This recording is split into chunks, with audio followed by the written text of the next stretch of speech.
রাসূল বলেন তোমার অতীতের সমস্ত সগীরা গুনাহ আল্লাহ তাআলা ক্ষমা করে দিবে। সহিহ শুদ্ধ হাদিস দ্বারা প্রমাণিত, কিন্তু আমরা জানি না বিধায় আমল করি না।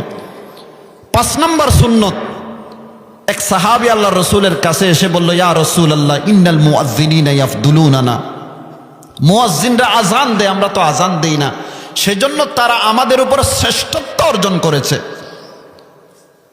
আল্লাহর রাসূল বলেন, কুল কামা ইয়াকুলুন, মুয়াজ্জিনরা যেমন বলে তুমি তেমন বলো। তার মানে তুমি আজানের জবাব দাও, তাহলে তারা আজান দিয়ে যেই সওয়াব পায় তুমি আজানের জবাব দিয়েও সেই পরিমাণ সওয়াব পাবে। ফাইজান তাহাইতা, যখন আজানের জবাব শেষ হবে, ফাসাল, আল্লাহর দরবারে তুমি প্রার্থনা করো, তো যেটাই তুমি আল্লাহর কাছে চাইবে আল্লাহ সেটা তোমাকে দান করবে। এই হাদিস দ্বারা বোঝা গেল আজানের পরে দোয়া করলে আল্লাহ তাআলা দোয়া কবুল করেন। দোয়ার জন্য হাত উঠানো শর্ত নয়, আপনি দিলে দিলে দোয়া করতে পারেন। নিজের জন্য দোয়া করবেন, পরিবারের জন্য দোয়া করবেন, মাদ্রাসার জন্য দোয়া করবেন, দেশের জন্য দোয়া করবেন, দশের জন্য দোয়া করবেন। আপনার যত হাজাত আছে আল্লাহর দরবারে আপনি চাইবেন। বিশ্বনবী বলেন, আজানের পরে দোয়া করলে আল্লাহ তাআলা সেই দোয়া ব্যর্থ ফেরত দেয় না, সেই দোয়া ব্যর্থ ফেরত দেয় না। আমরা তো দোয়াও করতে জানি না, বস হাত ওঠার সাথে সাথে বলি আল্লাহ আমাকে এটা দাও, আল্লাহ আমাকে সেটা দাও। আমাদের দোয়া কবুল হয় না কেন? দোয়া কবুল হয় না এজন্য, দোয়া কবুল হওয়ার জন্য কিছু শর্ত আছে, সেই শর্তগুলো আমাদের দোয়াতে পাওয়া যায় না। দোয়া কবুল হওয়ার জন্য 1 নম্বর শর্ত হচ্ছে আপনার খাবার হালাল হতে হবে। তিরমিজি শরীফের হাদিস, এক ব্যক্তি দীর্ঘ সফর করার কারণে তার শরীরে ময়লা আবর্জনা লেগেছে, চুলগুলো এলোমেলো। ওই ব্যক্তি 2 হাত আল্লাহর দিকে প্রসারিত করে, আসমানের দিকে প্রসারিত করে বলতেছে, ইয়া রব, ইয়া রব, ইয়া রব, আমাকে এই জিনিস দান করো, আমাকে অমুক জিনিস দান করো, এই জিনিস দান করো। আল্লাহ রাসূল বলেন, ওয়ামাতআমুহু হারামুন ওয়ামাশরাবুহু হারামুন ওয়ামালবাসুহু হারামুন ওয়াগুযিয়া বিল হারাম ফাআন্না ইউস্তাজাবু লিযালিক। তার খাওয়া দাওয়া, পরিধানের বস্ত্র সবগুলো হচ্ছে যে হারাম, তার দোয়া আল্লাহ কিভাবে কবুল করবে?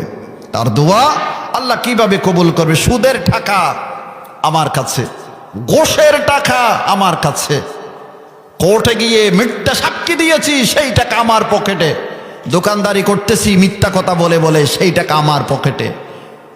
কিয়ামত পর্যন্ত ওই টাকা দিয়ে বড় বড় রুই মাছ আপনি ক্রয় করে যদি আপনি খান, কিয়ামত পর্যন্ত দোয়া করলেও আপনার দোয়া আল্লাহ কবুল করবে না। হারাম পয়সা বক্ষণ করে দোয়া করলে আল্লাহ কখনো আপনার দোয়া কবুল করবে না। দোয়া কবুল হওয়ার জন্য আরেকটি শর্ত হচ্ছে ইয়াকিন নিয়ে দোয়া করতে হয়, যে আল্লাহ আমার দোয়া কবুল করবে, এই বিশ্বাস আমার অন্তরে আছে। ওই রকম বিশ্বাস নিয়ে কি করতে হয়?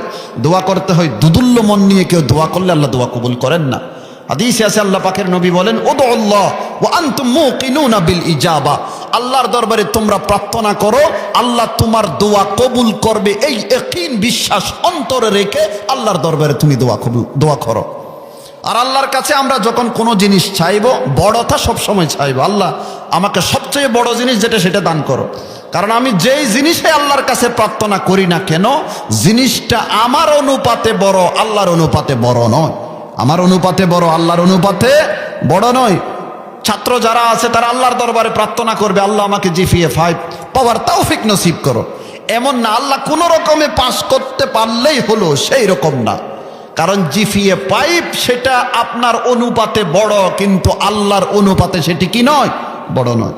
হাদিসে আছে, মুসলিম শরীফের হাদিস, আল্লাহ রাসূল বলেন, ওয়াল ইয়াযিমিল মাসআলাতা ওয়াল ইউআযিমির রাগবাতা, যখন আল্লাহর কাছে প্রার্থনা করবে তখন ইয়াকিন নিয়ে প্রার্থনা করবে এবং আল্লাহর কাছে সব সময় বড় জিনিসটা চাইবে।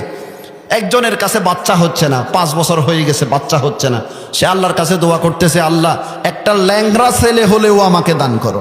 আল্লাহর কাছে ভালো ছেলে নেই, আল্লাহর কাছে সবল শক্তিমান ছেলেকে আল্লাহর কাছে নেই। আল্লাহকে বলো একটা দিনদার পরহেজগার সবল সন্তান আমাকে দান করো। আপনি যেটা চাইতেছেন আল্লাহ রসুল বলেন সেটা আপনার কাছে বড় হতে পারে, যিনি দাতা আছে ওনার কাছে কি নয়, বড় নয়। সেজন্য চাওয়ার সময় ইয়াকিন নিয়ে চাইতে হবে এবং যেটা সবচেয়ে বড় সেটা আল্লাহর কাছে কি করতে হবে, প্রার্থনা করতে হবে। তো দোয়া কবুল হওয়ার জন্য একাধিক শর্ত। 1 নাম্বার শর্ত হচ্ছে আমার খাবার হালাল হতে হবে। নাম্বার 2, ইয়াকিন নিয়ে আল্লাহর দরবারে কি করতে হবে? প্রার্থনা করতে হবে।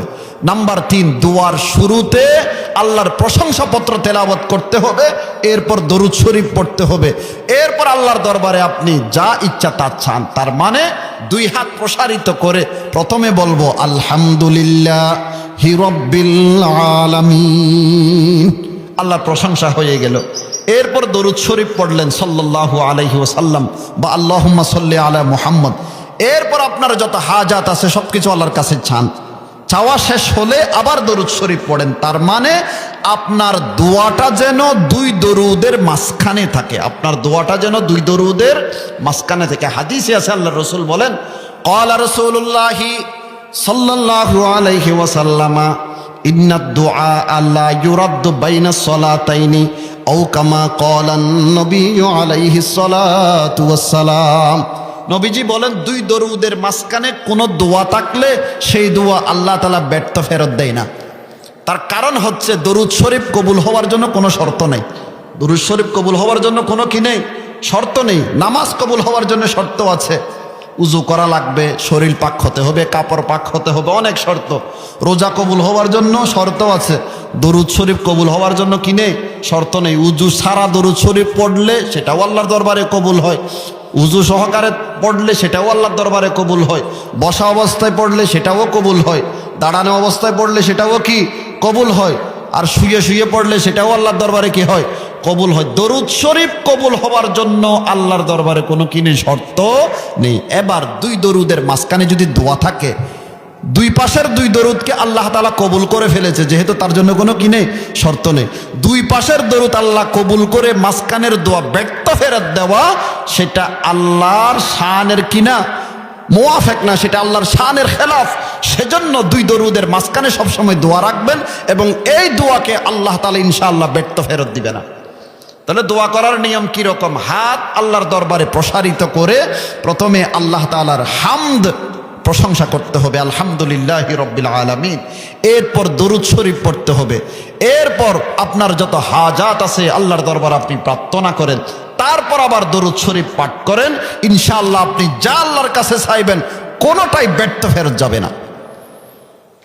আজানের মধ্যে 5টি সুন্নতের কথা বললাম। 1 নাম্বার আজানের দোয়া, 2 নাম্বার দরুদ শরীফ পড়া, 3 নাম্বার আল্লাহুম্মা রাব্বা হাযিহিদ দাওয়াতিত তাম্মা, এই দোয়া পড়া, আর 4th নাম্বার হচ্ছে আশহাদু আল্লা ইলাহা শেষ পর্যন্ত, আর 5ম নাম্বার হচ্ছে আল্লাহর দরবারে দোয়া করা। কারণ আজানের পরে দোয়া করলে সেই দোয়া আল্লাহ তাআলা ব্যর্থ ফেরত দেয় না। তাহলে কওমি মাদ্রাসার আদর্শ সম্পর্কে আলোচনা করতেছিলাম। কওমি মাদ্রাসার আদর্শ হচ্ছে বিশ্বনবী মুহাম্মদুর রাসূলুল্লাহ সাল্লাল্লাহু আলাইহি ওয়াসাল্লামের যেই সুন্নত আছে, সুন্নতের উপর অটল থাকা এবং সাহাবায়ে কেরাম রিদওয়ানুল্লাহি আলাইহিম আজমাইনকে আদর্শ ব্যক্তি হিসেবে গ্রহণ করে নেওয়া। সাহাবী কাকে বলে? যেই সমস্ত ব্যক্তি ঈমান থাকা অবস্থায় মুহাম্মদুর রাসূলুল্লাহ সাল্লাল্লাহু আলাইহি ওয়াসাল্লামকে দেখেছেন এবং ঈমান নিয়ে ইন্তিকাল করেছেন, তাদেরকে বলা হয় সাহাবা। সাহাবা কাদেরকে বলা হয়? ওই সমস্ত ব্যক্তির নাম সাহাবা যারা ঈমান নিয়ে রাসূলকে দেখেছেন এবং ঈমান নিয়ে দুনিয়ার হায়াত ত্যাগ করেছেন, তাদেরকে বলা হয় সাহাবা। সাহাবায়ে কেরাম সম্পর্কে আমাদের আকীদা বিশ্বাস হচ্ছে তারা মাগফুর, তার মানে আল্লাহ তাআলা তাদেরকে ক্ষমা করে দিয়েছেন, তারা ক্ষমা প্রাপ্ত। 2-1 সাহাবা থেকে মানুষ হিসেবে সামান্য ভুল ত্রুটি যদি হয়েও থাকে, আল্লাহ তাআলা চিরজীবনের জন্য সেগুলোকে ক্ষমা করে দিয়েছে।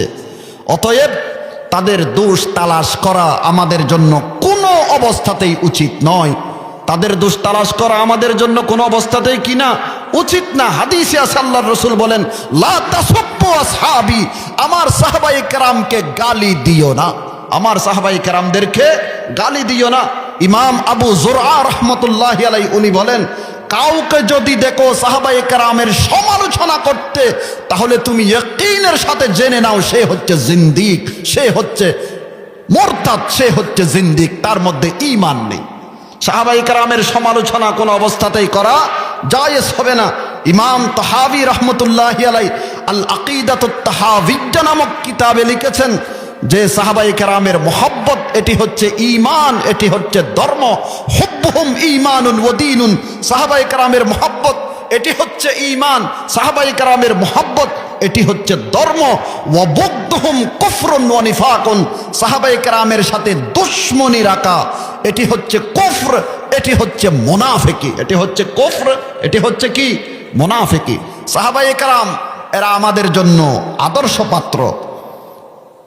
হাদিসে আছে আল্লাহর রাসূল সাল্লাল্লাহু আলাইহি ওয়াসাল্লাম ইরশাদ করেছেন, বনি ইসরাইল 73 ফেরকা হয়েছে, 73 দলে বিভক্ত হয়েছে, কিন্তু আমার উম্মত বনি ইসরাইল 72 দলে বিভক্ত হয়েছে, আমার উম্মত 73 দলে কি হবে? বিভক্ত হবে। সবাই যাবে জাহান্নামে, এক দল যাবে জান্নাতে। মা আনা আলাইহি ওয়া আসহাবি। সেই দল কোনটি? আল্লাহর রাসূল বলেন, মা আনা আলাইহি ওয়া আসহাবি। যেই পথের উপর, যেই মতের উপর, যেই আদর্শের উপর আমি মুহাম্মদুর রাসূলুল্লাহ আছি এবং আমার সাহাবায়ে কেরাম আছে। তার মানে আমার আদর্শ, আমার মত, আমার রায়, আমার আদর্শ, আমার সাহাবায়ে কেরামের মত, আমার সাহাবায়ে কেরামের আদর্শকে যারা আদর্শ হিসেবে গ্রহণ করে নিবে তারাই হচ্ছে জান্নাতি। আর তারা ব্যতীত যত কেউ আছে কেউ জান্নাতে প্রবেশ করতে পারবে না। সেজন্য সাহাবায়ে কেরাম সম্পর্কে কোনো অবস্থাতেই আমরা বিরূপ মন্তব্য করতে পারি না। হাতে গোনা কয়েকজন সাহাবা থেকে মানুষ হিসেবে কোনো ত্রুটি বিচ্যুতি হয়ে গেলেও আল্লাহ তাআলা তাদেরকে ক্ষমা করে দিয়েছেন। সাহাবায়ে কেরাম হচ্ছেন নেকির সাগর। আর সাগরের মধ্যে 2-1 ফোঁটা যদি কি পড়ে, পেশাব পড়ে, সাগর কি হয় না? নাপাক হয় না। তাদের মধ্যে যেই ইখলাস, তাদের যেই ঈমান, তাদের যেই তাকওয়া, তাদের যে কোরবানি, এগুলোর কারণে আল্লাহ তাআলা তাদেরকে এই পরিমাণ নেকি দান করেছে। 2-1 জন থেকে সামান্য ত্রুটি বিচ্যুতি হয়ে গেলেও ওই ত্রুটি বিচ্যুতিগুলি তাদের নেকির সাগরের মধ্যে অস্তিত্ব হারিয়ে ফেলেছে। সেই ত্রুটি বিচ্যুতিগুলি তাদের নেকির ভিতরে কি হারিয়ে ফেলেছে? অস্তিত্ব হারিয়ে ফেলেছে। সেটাতে সাহাবায়ে কেরামের সমালোচনা করা যাবে না। আল্লাহ তাআলা বুঝার জন্য সবাইকে তৌফিক নসিব করুন। কওমি মাদ্রাসার উদ্দেশ্য কি? এই কথা বলে আমার কথা আমি শেষ করতেছি, আমার সময় প্রায় শেষের দিকে। কওমি মাদ্রাসার উদ্দেশ্য হচ্ছে নায়েবে রাসূল